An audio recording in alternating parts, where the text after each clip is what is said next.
Atos 21, 1 ao 16. Assim diz a palavra do nosso Deus. Depois de nos separarmos deles, navegamos diretamente para a ilha de Cós. No dia seguinte, chegamos a Rodes e dali fomos a Pátara. Encontrando um navio que ia para a Fenícia, embarcamos nele seguindo viagem. Quando a ilha de Chipre já estava à vista, deixando-a à esquerda, navegamos para a Síria e chegamos a Tiro, pois o navio devia ser descarregado ali. Encontrando os discípulos, permanecemos lá durante 7 dias. Movidos pelo Espírito, eles recomendavam a Paulo que não fosse a Jerusalém. Passados aqueles dias, saímos para continuar a viagem. Todos os discípulos, cada um com a sua mulher e os seus filhos, nos acompanharam até fora da cidade, e ajoelhados na praia, oramos. Despedindo-nos uns dos outros, embarcamos e eles voltaram para casa. Quanto a nós, concluímos a viagem iniciada em Tiro. Chegamos a Ptolomaida, onde saudamos os irmãos, passando um dia com eles. No dia seguinte, partimos e fomos para Cesareia, e entrando na casa de Filipe, o evangelista, que era um dos 7, ficamos com ele. Filipe tinha 4 filhas solteiras que profetizavam. Demorando-nos ali alguns dias, veio da Judéia um profeta chamado Ágabo, que aproximando-se de nós pegou o cinto de Paulo e amarrando com ele os próprios pés e mãos declarou: assim diz o Espírito Santo, é isto que os judeus em Jerusalém farão ao dono deste cinto para entregá-lo nas mãos dos gentios. Quando ouvimos essas palavras, tanto nós como os daquele lugar rogamos a Paulo que não fosse a Jerusalém. Mas ele respondeu: o que estão fazendo ao chorar assim e partindo meu coração? Pois estou pronto não só para ser preso, mas até para morrer em Jerusalém pelo nome do Senhor Jesus. Como Paulo não se deixou persuadir, conformados dissemos: seja feita a vontade do Senhor. Passados aqueles dias, tendo feito os preparativos, fomos para Jerusalém. Alguns dos discípulos também vieram da Cesareia conosco, trazendo consigo Mnasson, natural de Chipre, velho discípulo, com quem nos deveríamos hospedar. Até aqui a leitura da palavra de Deus. Pai de amor e Pai de bondade, nós te louvamos pela Tua palavra, Senhor amado, que nos guia em meio à nossa existência, em meio aos sofrimentos, e nos dá a revelação que tanto necessitamos. Abre os olhos do nosso coração, para que possamos compreender a Tua vontade, é o que nós te pedimos, no nome de Cristo Jesus. Amém. Se você está aqui nessa noite, eu tenho certeza que você já passou por algum tipo de sofrimento na sua vida. Desde aquele sofrimento bobo de você ralar o joelho, até o sofrimento de você se separar de alguém que você gostava, o sofrimento causado pela distância, e até mesmo, o pior de todos, aquele sofrimento causado quando nós perdemos alguém, quando este alguém morre. Mas há um tipo de sofrimento que nós, muitas vezes, não paramos para pensar a respeito dele. E esse sofrimento é o sofrimento causado por amarmos a Cristo Jesus. Eu pergunto a você, você tem sofrido por amar a Cristo Jesus? E eu creio que muitos de nós não paramos para pensar a respeito deste tipo de sofrimento, enquanto nos preocupamos com os outros, porque sem querer nós acabamos sendo influenciados por uma forma de teologia da prosperidade que nega a realidade do sofrimento na vida de um cristão. Mas quando nós olhamos para a palavra de Deus, nós sabemos que aqueles que seguem a Cristo Jesus passarão por provações, sofrerão nessa vida. E diante da realidade do sofrimento por amarmos a Cristo Jesus, nós precisamos parar e olhar para as Escrituras e refletir sobre como que nós devemos agir quando nós sofremos por amor a Cristo. Quando você sofre por amor a Cristo, qual que é a sua atitude? O que é que você faz? E nessa passagem que nós temos diante de nós vemos aqui o apóstolo Paulo caminhando para o final da sua 3ª viagem missionária. Quando nós olhamos para o todo da revelação, nós vemos que Paulo tinha a intenção de fazer uma 4ª viagem missionária indo até a Espanha, mas isto não se concretizou, e a partir daqui do capítulo 21, nós vemos Paulo indo a caminho de Jerusalém, e nós veremos que do capítulo 21 até o final do livro de Atos, Paulo passará por muitas dificuldades, Paulo sofrerá por amor a Cristo. Nós vimos no domingo passado o reverendo Wilson expondo a despedida de Paulo dos presbíteros em Éfeso, ali em Mileto, e nós vemos que todos eles estavam movidos por um grande sentimento de tristeza por conta dessa separação, mas Paulo fala sobre a sua consciência livre de ter realizado com fidelidade o seu ministério entre aqueles crentes. Ele dá diversos conselhos que nós trouxemos para a nossa vida. E hoje, diante de nós vemos aqui Paulo realizando a viagem que ele irá para Jerusalém. E algumas coisas acontecerão nesse trajeto que elas nos servirão para nos dar uma orientação sobre como devemos agir ou como devemos entender biblicamente esta ideia, esta realidade do sofrer por Cristo Jesus. Nós estamos hoje aqui no domingo missionário e se você não assistiu, eu recomendo que você assista depois, busque na sua plataforma ou até mesmo no YouTube para comprar ou para alugar, é o filme Terras Selvagens. Este filme conta a história de um missionário, que é o Jim Elliot, que ele foi realizar missões entre índios no Equador, e eu não vou dar spoiler porque essa é a realidade do filme, e ele morre. Os índios matam ele ali, né? E algo que me chamou muito a atenção, quando olhando para a vida de Jim Elliot, é que ele foi contemporâneo no Eton College de alguém que nós conhecemos, eu tenho certeza que o pastor conhece, que é o pastor Russell Shedd, já falecido também, que contribuiu com a teologia brasileira, que contribuiu com a tradução de diversos livros teológicos para a língua, para o nosso português.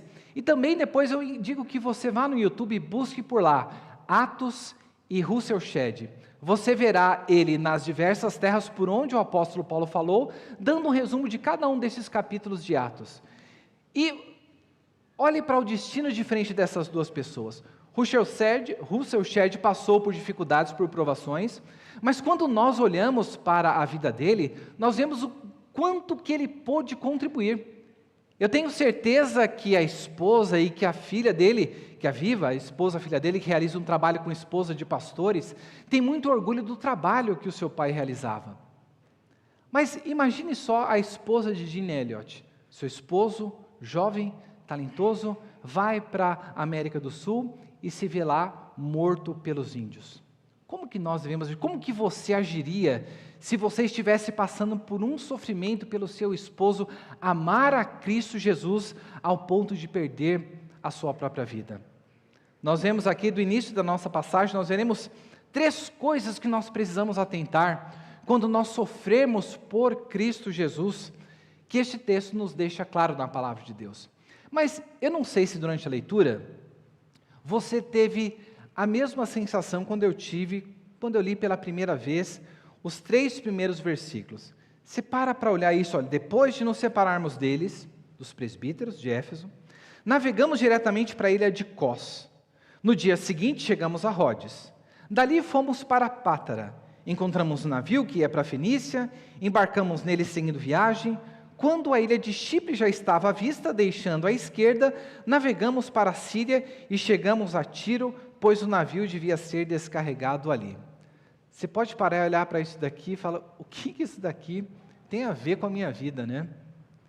Onde fica Cós, Rodes, Pátara? Se você olhar, o reverendo Wilson mostrou o mapa da 3ª viagem missionária no domingo passado, mas nós vemos ali nessa região da Ásia Menor, da Turquia, e depois Tiro ficando lá para o lado do Oriente, e nós nos perguntamos o que isso daqui tem a ver conosco, né? E algo muito interessante sobre o relato de Lucas, que fala sobre a veracidade do Evangelho. Olha, se nós estamos olhando para essa passagem, para ver o que ela tem a nos dizer sobre como nós devemos nos portar quando nós sofremos por amor a Cristo, quando o sofrimento por amor a Cristo for uma realidade, nós precisamos ter confiança de que isso daqui que está relacionado na palavra de Deus, são coisas que aconteceram. E às vezes você passa batido por isso daqui, E não para atentar que trechos como esse já foram responsáveis pela transformação de vidas. E uma delas que eu chamo a atenção foi a de um arqueólogo escocês, que ele morreu em 1939. O nome dele é William Mitchell Ramsay. E o que tem de tão importante a respeito dele? No período em que ele estudava, fazia os seus trabalhos arqueológicos, a teologia havia um conflito sobre a veracidade dos ensinos, das verdades que estavam presentes em Atos, sobre a historicidade do livro de Atos. E muitos teólogos dessa época jogavam a data de escrita desse livro para o segundo século depois de Cristo, dizendo, olha, isso daqui, essas coisas não aconteceram, e no final isso daqui foi um escrito que a igreja fez para lidar com o problema da divisão que havia entre a ala judaica e a ala helênica, a ala de Pedro e a ala de Paulo, e eles resolveram escrever esse livro para dar uma harmonizada e colocar tudo em panos quentes e dar uma história de unidade para a igreja cristã. E o que este William Ramsay fez? Ele, nos seus estudos arqueológicos, ele foi para os locais que estão relacionados no livro de Lucas. Ele passou por cada um desses sítios arqueológicos, e nós vemos que em cada um destes locais que ele passou, ele escreveu diversos livros sobre a veracidade de Atos, Paulo como cidadão romano, escreveu diversos livros sobre a carta de Atos, e algo que eu destaco aqui, é que ele diz que quando, nas palavras dele, comecei tendo um pensamento desfavorável do livro de Atos, eu não tinha o propósito de investigar os assuntos em detalhes. Contudo, mais recentemente, vi-me muitas vezes sendo levado a ter contato com esse livro, vendo-o como uma autoridade em topografia, antiguidade e sociedade da Ásia Menor. O que esse estudioso fez foi, ao estudar o livro de Atos, ao passar pelos locais, ao olhar para a literatura da época, ele escreveu algo que comprovou sobre a historicidade dos eventos que estão relacionados aqui. E por que isso é importante para a nossa vida? A palavra de Deus, ela se deu no espaço e no tempo. O nosso Deus, ele se revelou nas concretudes, nas vivências de cada um dos seus servos. E aquilo que ele realizou no passado na vida de Paulo, na vida dos demais apóstolos e discípulos, é o que ele realiza ainda hoje. Essas histórias que são colocadas aqui não são contos moralizantes, mas algo que tem a nos ensinar, e mais especificamente aqui nessa noite, é sobre como nós devemos agir quando sofremos por amor a Cristo. E a primeira coisa que nós veremos aqui a partir do versículo 4, que nós devemos fazer, nós precisamos cuidar para nós não agirmos, para nós não fazermos escolha, não fazermos qualquer coisa seguindo o nosso coração, os nossos sentimentos e as nossas emoções. Resumindo, a primeira coisa que você deve fazer quando estiver sofrendo por amor a Cristo é: não confie no seu coração. Não confie no que o seu coração está dizendo para você, naquilo que você está sentindo, nas suas emoções, porque nós veremos aqui na palavra de Deus, o nosso coração, ele é um coração enganoso. Observe só, a partir do versículo 4, quando é dito que Paulo ele chega a Tiro, encontrando os discípulos, permanecemos lá durante 7 dias. É interessante que nós vemos aqui que Paulo chega até a cidade de Tiro, e quando nós olhamos para Tiro no Novo Testamento, nós notamos que Jesus, quando esteve ali, ele disse que haveria menos rigor para Sodoma e Gomorra no dia do juízo, por conta dos sinais que foram feitos em Tiro, e eles não creram. Mas passado 20 anos, nós vemos que Paulo realiza essa viagem, e o que ele encontra em todos os locais que ele vai? Pessoas tementes a Deus. Ele encontra irmãos, encontrando discípulos, é dito, permanecemos lá durante 7 dias. E algo acontece nesse encontro. Quando Paulo está ali com aqueles discípulos, compartilhando das suas experiências, a palavra de Deus nos diz que, movidos pelo Espírito, eles recomendavam a Paulo que não fosse a Jerusalém. O Espírito Santo agindo na vida daqueles servos de Deus, o texto nos diz que aquelas pessoas movidas pelo Espírito de Deus recomendavam que Paulo não fosse a Jerusalém. Se você se lembra da pregação do domingo passado, você vai se lembrar que em determinado momento o reverendo Wilson falou sobre a convicção que devemos ter no ministério, sobre o consolo que o Espírito Santo nos dá. E no capítulo 20, nós vemos que Paulo, ele estava indo para Jerusalém e ele tinha uma convicção clara de que isso que ele estava fazendo era algo que o Espírito Santo de Deus havia movido Paulo para isso. Observe o versículo 22, na página ao lado da sua Bíblia, do capítulo 20. Paulo diz o seguinte: e agora, impelido pelo Espírito, vou para Jerusalém, não sabendo o que ali vai me acontecer, exceto que o Espírito Santo, de cidade em cidade, me assegura que prisões e sofrimentos estão à minha espera, porém em nada considero a vida preciosa para mim mesmo, desde que eu complete a minha carreira e o ministério que recebi do Senhor Jesus para testemunhar o Evangelho da graça de Deus. O que Paulo está dizendo aqui? Paulo estava dizendo que aquilo que ele estava fazendo, a ida para Jerusalém, era algo que o Espírito Santo havia colocado Paulo para isso. E ao chegar aqui, nós vemos que os discípulos, movidos pelo Espírito de Deus, recomendam que Paulo não fosse para Jerusalém. Se você é uma pessoa que tem uma tendência mais cética, é capaz de você parar e chegar nesse versículo e você falar, aí ó, está uma contradição dentro da Bíblia. Lá atrás falou que o Espírito Santo disse que era para ir para Jerusalém, e chega nessa parte aqui, os discípulos movidos pelo Espírito Santo estão dizendo para Paulo não ir para Jerusalém. Mas sempre quando nós nos deparamos com isso, nós precisamos olhar para o todo da revelação, e se você olhar para o livro de Atos, no capítulo 9, no versículo 15, você não precisa ir lá, você se lembra muito bem que Ananias teve uma visão do Senhor, dizendo para que ele fosse até a rua chamada direita, e lá ele orasse para um tal de Paulo, para que Paulo ele fosse curado. E Ananias, diante disso, ele se sente temeroso, que ele fala, olha Senhor, eu ouvi falar que esse Paulo aí está perseguindo os seus crentes, mas a palavra que Deus dá para Ananias, ele fala, Ananias vá, não temas, porque este Paulo é um instrumento escolhido para levar a minha palavra para gentios, reis, filhos de Israel.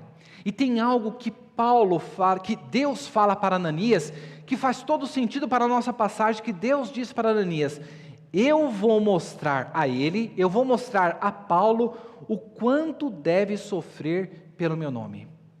Aqui nós vemos então que desde o princípio, Deus já vinha deixando claro que o ministério que ele teria para a vida do apóstolo Paulo seria um ministério marcado pelo sofrimento.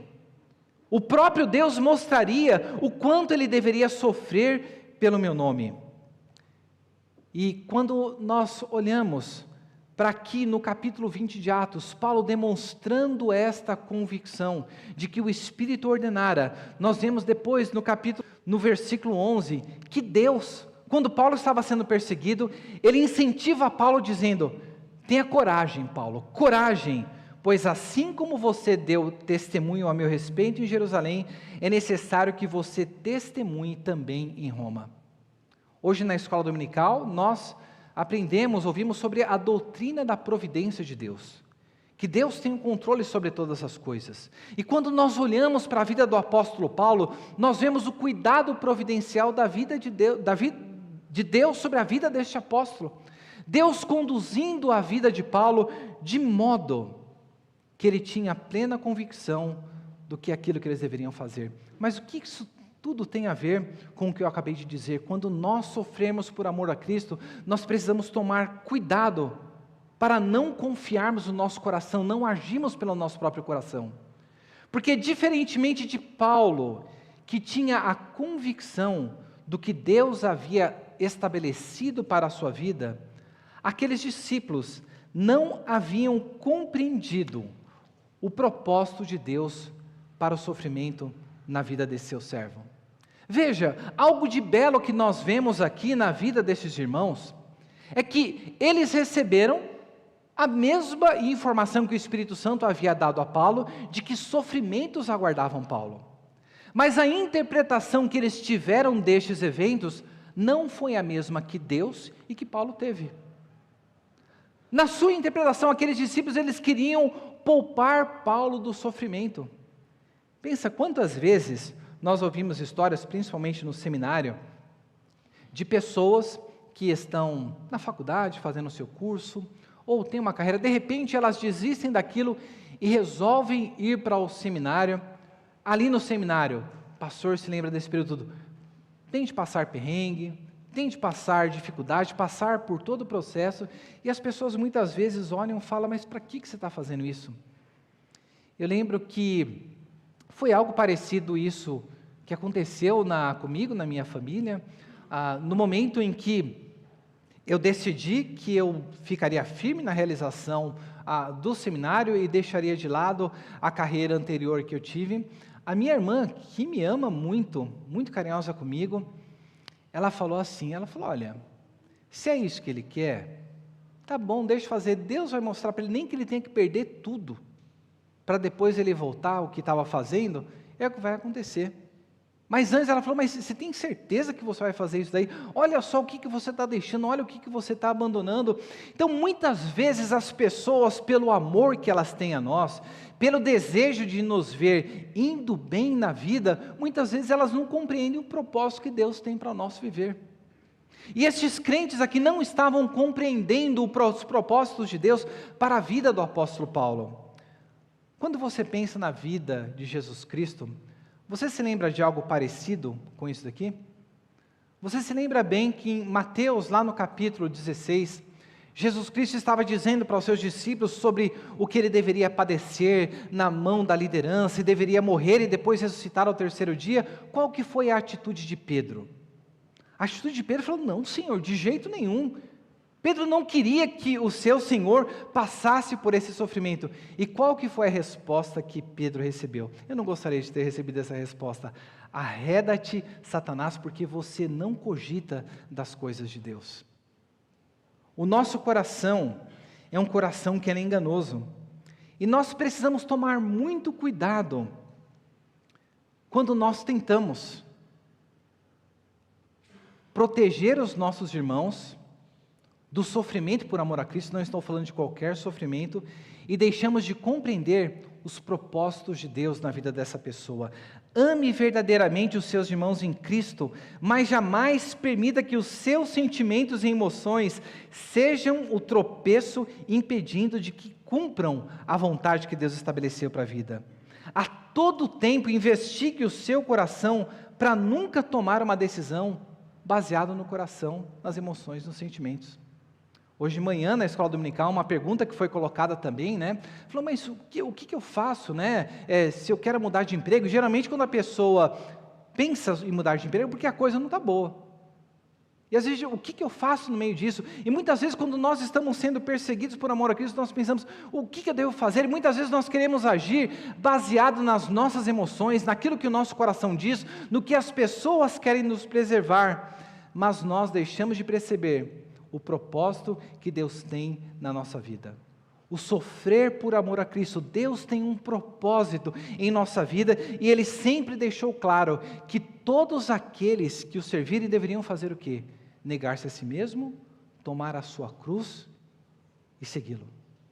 E antigamente, quando você tomava a sua cruz, era para o quê? Não era para fazer procissão na Anchieta, ou indo para Aparecida carregando uma cruz, machucando os seus ombros. Era para você sofrer o pior tipo de morte que o Império Romano concedia aos seus inimigos.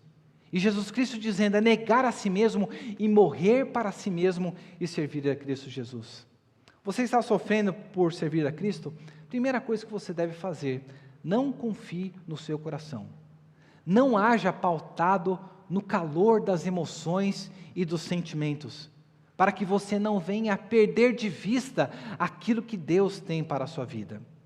Mas nós vemos aqui algo muito belo, que em meio a esta preocupação daqueles irmãos, eles não insistem com Paulo, e no versículo 5, passados aqueles dias, saímos para continuar a viagem, todos os discípulos, cada um com sua mulher e seus filhos, os acompanharam até fora da cidade, e ajoelhados na praia, oramos, despedindo-nos uns dos outros, embarcamos e eles voltaram para casa. Mais uma cena bela da Igreja de Cristo. E aqui nós não vemos apenas presbíteros, mas nós vemos famílias, homens mulheres e crianças despedindo-se desse servo de Deus. Isso daqui serve para nos mostrar do amor que nós devemos demonstrar dentro do corpo de Cristo. Hoje nós vimos na exposição da manhã, na finalização do texto de Provérbios 13, e uma das coisas que nós vimos foi sobre a importância de nós evidenciarmos o nosso amor para com o nosso próximo, para com o nosso irmão, com atitudes de amor. Não apenas dizendo o amando como na primeira carta de João, amando da boca para fora, mas amando com as nossas atitudes. E quando nós olhamos para o texto que nós temos de 1 a 15, nós vemos a igreja recebendo Paulo. Nós vemos famílias se despedindo deste servo. E na sequência nós veremos aqui Filipe recebendo Paulo em sua casa. Como que você tem expressado o amor no corpo de Cristo? Porque saiba, há irmãos que estão sofrendo por amor a Cristo.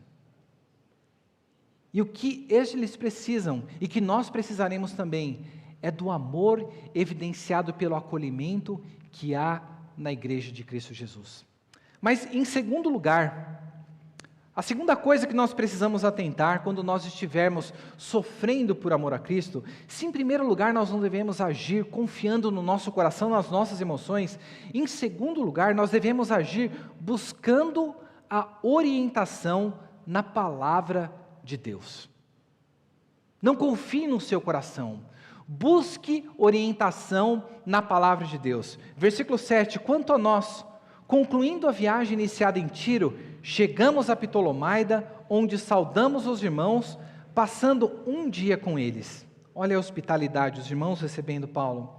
No dia seguinte, partimos e fomos para Cesareia, e entrando na casa de Filipe, o evangelista, que era um dos 7, ficamos com ele. Filipe tinha 4 filhas solteiras que profetizavam. Aqui nós vemos, a última vez que nós ouvimos falar de Filipe, foi lá no capítulo 8. Se lembra? Filipe foi um dos 7 diáconos que foram ordenados para servir a igreja, e ele foi aquele que levou o evangelho, a palavra de Deus, ali a Samaria, e esteve com aquele eunuco que estava lendo o livro do profeta Isaías. Ele foi o primeiro a levar a mensagem para alguém fora do povo de Israel, para aquele eunuco que era um servo da rainha de Candace, de uma região ali da África. E nós vemos que ele recebe na sua casa, e algo que é dito aqui a respeito de Filipe, 20 anos depois daqueles acontecimentos, é que este Filipe era um evangelista, e as suas filhas, ele tinha 4 filhas solteiras que profetizavam. Um parênteses aqui. Muitas vezes quando nós olhamos para a vida de grandes homens de Deus, pessoas que são conhecidas no meio evangélico, e eles mesmos contam esses casos, nós vemos que pessoas tiveram uma vida de trabalho na obra de Deus, pregaram o evangelho, ganharam o mundo, por assim dizer, mas perderam aqueles que estavam dentro da sua própria casa. Quantos pastores, quantos missionários que estão na obra têm realizado, dedicado-se à obra do Senhor, mas muitas vezes tem acontecido de negligenciar o seu próprio lar e perdendo aqueles que estão dentro. E quando nós olhamos para a vida deste servo de Deus, nós vemos que Filipe, que saiu da região da Samaria e foi para Cesareia, e aqui ficou, era alguém que permanecia firme, evangelizando a palavra de Deus, e vemos que na sua casa as suas filhas eram filhas solteiras, e realizavam algo na casa de Deus. E é dito aqui que elas profetizavam. E às vezes as pessoas param por aqui e falam, olha, está aqui o texto para ordenação feminina. Não, esse texto não está dizendo nada a respeito de ordenação feminina. Novamente, quando você olha para o livro de Atos, e olha para o que Pedro falou que estava acontecendo no Pentecostes, Pedro remonta a profecia de Joel, e ele diz para aquelas pessoas que, olha, o que está acontecendo aqui está se cumprindo aquilo que o profeta Joel disse, que derramarei o meu espírito sobre toda a carne, e os vossos filhos e as filhas profetizarão, os seus jovens terão visões e os velhos sonharão. O que estava acontecendo aqui na vida da família de Filipe era o cumprimento da profecia de Joel. Nessa época, a Igreja de Deus não tinha o cânon que nós temos hoje, as escrituras fechadas, a revelação de Deus, e nós vemos ali que aquelas moças, elas realizavam essa obra, profetizavam, traziam uma palavra de exortação nos momentos que Deus as usava, e a piedade, a bênção de Deus estava sobre a vida desse servo. Mas de maneira interessante, não são elas que Deus utiliza aqui. Nós vemos que Ágabo, demorando alguns dias, é dito que Ágabo sobe da Judeia, no versículo 11, e ele faz meio que uma encenação ali. Ágabo chega, ele pega um cinto de Paulo, que era um tecido ali, grande, não como o cinto que nós utilizamos hoje, e ele, amarrando com os pés e mãos, declarou: assim diz o Espírito Santo, isto é o que os judeus em Jerusalém farão ao dono deste cinto para entregá-lo nas mãos dos gentios. Ágabo já havia aparecido no capítulo 11, quando ele fez a previsão ou profetizou a respeito de uma grande fome que viria sobre a terra. E isso de fato se cumpriu. E novamente nós vemos aqui este servo de Deus trazendo a revelação de Deus para a vida de Paulo. E o que ele disse que aconteceria com Paulo? De maneira simbólica, como os profetas do Antigo Testamento faziam, ele encena no seu próprio corpo a perseguição que aconteceria sobre a vida de Paulo. Agora eu pergunto para você, o que Ágabo disse para Paulo era diferente do que Deus já havia dito para Ananias a respeito de Paulo? Deus disse que Ele mesmo mostraria o quanto importava para Paulo sofrer por Cristo Jesus. Isto foi algo diferente do que o Espírito Santo no capítulo 20 disse para Paulo, de que esperavam prisões e sofrimentos para ele em Jerusalém. Foi a mesma coisa. Então o que nós observamos aqui, que é o que Ágabo está dizendo, é o mesmo que Deus já havia revelado. E o que nós devemos trazer para a nossa vida é que quando nós passamos por provações, o que nós devemos buscar fazer, nós devemos buscar a orientação de Deus na sua palavra revelada. Deus, Ele hoje, poderia falar de uma maneira extraordinária, como Ele falou usando Ágabo. Ele poderia, porque Deus é um Deus que Ele é onipotente. Mas o que nós vemos aqui, ao nos dar a revelação, Deus Ele nos tem dado a sua vontade revelada. E quantas vezes nós buscamos orientação para a nossa vida em tudo menos do que a palavra de Deus? Quantas vezes nós passamos pelo sofrimento e deixamos de perceber o que Deus tem para a nossa vida, porque nós não estamos olhando para a nossa revelação à luz da palavra de Deus. E o que Paulo faz ao observar tudo isso aqui? Nós veremos na sequência. Paulo está observando que o que Deus está falando por meio do Espírito Santo está recebendo a confirmação. Deus está dizendo, você sofrerá perseguições. O Espírito Santo dizendo, você vai para Jerusalém, você passará por perseguições. Nós vemos os discípulos não entendendo, tentando impedir Paulo de ir, e é o que nós vemos aqui no versículo 12, Lucas dizendo, quando ouvimos essas palavras, tanto nós como os daquele lugar, rogamos a Paulo que não fosse a Jerusalém. E Paulo vai dar uma resposta para eles. E aqui nós vemos a terceira atitude que nós devemos ter quando nós sofremos por amor a Cristo. Se a primeira delas, olhando para a vida do apóstolo Paulo, e Paulo nos convida a sermos imitadores dele, porque Paulo foi um imitador de Cristo Jesus.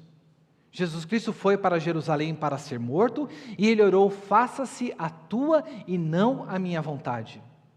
Se em primeiro lugar nós vemos nesse texto que nós não devemos agir pautado no nosso coração, se em segundo lugar nós vemos que nós devemos buscar orientação na palavra de Deus, em terceiro lugar nós precisamos agir tendo a convicção a respeito da verdade revelada de Deus. Nós precisamos agir no nosso dia a dia, quando nós sofremos por amor a Cristo, tendo convicção da vontade que Deus revelou claramente para nós nas Escrituras. Observe como Paulo evidencia a sua convicção. Mas ele respondeu, versículo 13, o que estão fazendo ao chorar assim e partir o meu coração? Pois estou pronto não só para ser preso, mas até para morrer em Jerusalém pelo nome do Senhor Jesus. Como Paulo não se deixou persuadir, conformados, dissemos, seja feita a vontade de Deus. O que Lucas está nos mostrando aqui é que esta era a vontade de Deus para a vida do apóstolo Paulo. Paulo já havia compreendido isso. Os discípulos de Tiro não haviam compreendido. Os discípulos que estavam na casa de Filipe juntamente com Lucas não haviam compreendido porque estavam tentando impedir Paulo, mas Paulo tinha plena convicção da vontade de Deus revelada para a sua vida. E por conta disso, ele afirma, pois estou pronto não só para ser preso, mas até para morrer em Jerusalém pelo nome do Senhor Jesus. Nós não sobreviveremos nesta vida, nós não viveremos uma vida plena, se nós não agirmos com a convicção, de maneira convicta, com as verdades, com a vontade que Deus tem revelado para o nosso viver. Muitas vezes nós queremos que Deus ele nos fale de uma maneira extraordinária, que Ele fale como falou com Ágabo, ou que Ele traga uma revelação, alguma coisa do tipo, quando muitas vezes a vontade revelada de Deus para o nosso viver, ela está claramente revelada nas Escrituras. Mas nós não damos ouvido a essa vontade. Nós ouvimos a palavra de Deus, mas nós agimos desprovidos de convicção. A palavra de Deus nos fala, tende por alegria o passar por toda forma de provação. Se você tiver dificuldade, peça sabedoria a Deus, que Ele te consegue sem jogar na sua cara. Mas o texto de Tiago fala, olha, mas não peça como uma pessoa de ânimo dobre, peça confiando, porque se você pedir com dúvida, você nada receberá do Senhor. Quando nós vivemos a vida cristã, nós precisamos agir com convicção na vontade que Deus tem revelado na nossa vida. Porque quando nós agimos com convicção, esta convicção, além de nos mostrar que nós estamos agindo de acordo com a vontade de Deus, ela influenciará as pessoas que estão no nosso lado. Você já experimentou conversar com um cristão, que é uma pessoa que ela foi regenerada, mas essa pessoa não tem convicção a respeito das verdades de Deus? Que a pessoa muitas vezes quando vai falar sobre a doutrina da providência, ela fala da providência de Deus como se fosse uma doutrina fatalista, ou seja, pouco importa o que eu faço, Deus está no controle de todas as coisas, Ele vai fazer independente de eu fazer isso ou fazer aquilo. Nós nos desanimamos quando estamos próximos de pessoas assim.